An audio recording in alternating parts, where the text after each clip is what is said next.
Hello అందరికీ, ఈరోజు నేను చేసే రెసిపీ వచ్చేసి ఓరియో కేక్.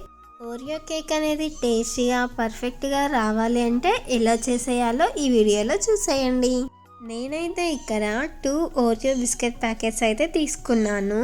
దాంట్లో ఉన్న క్రీమ్ తీసేసి మంచిగా పౌడర్ లాగా చేసుకున్నాను. దాంట్లో కొన్ని మిల్క్ అయితే యాడ్ చేసుకొని బాగా కలుపుకున్నాను. ఒకసారి మంచిగా కలుపుకున్న తర్వాత దాంట్లో నేను ఇనో అయితే యాడ్ చేసుకుంటున్నాను. ఇక్కడ నేను ఓన్లీ 2 బిస్కెట్ ప్యాకెట్స్ తీసుకున్నాను కాబట్టి మీరు ఇనో అనేది కొంచెమే వేయండి.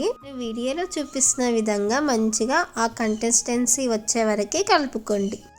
ఆ గిన్నెకి కొంచెం ఆయిల్ లేకపోతే మైదా పిండి అయినా అప్లై చేసుకోవాలి. మనం ముందుగానే మిక్స్ చేసుకొని పెట్టుకున్నాం కదా, దాన్ని మనం ఆయిల్ అప్లై చేసుకున్న గిన్నెలో అయితే వేసుకోవాలి. మీ దగ్గర కేక్ బేకింగ్ చేసేది లేకపోతే వీడియోలో చూపించిన విధంగా చేయండి. చాలా బాగా ఇంకా చాలా పర్ఫెక్ట్ గా స్పాంజ్ లాగా వస్తుంది కేక్.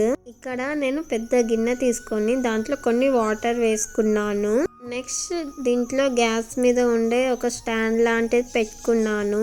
దాని మీద ఇలా కేక్ బౌల్ పెట్టుకొని ఒక మూత మూసి లో ఫ్లేమ్ లో 20 నుంచి 30 మినిట్స్ వరకు కుక్ చేసుకోవాలి. కేక్ అనేది కుక్ అయిందో లేదో తెలుసుకోవాలంటే మీరు ఒక టూత్ పిక్ తీసుకొని నేను వీడియోలో చూపించిన విధంగా చేయండి. మీకు అప్పుడే కుక్ అయిందో లేదో అనేది తెలిసిపోతుంది. అంతే, ఎంతో టేస్టీ అయినా ఇంకా స్పాంజ్ లాంటి కేక్ అయితే రెడీ అయిపోతుంది. కొంచెం చల్లారిన తర్వాతనే మీరు కేక్ అనేది రివర్స్ వేయండి.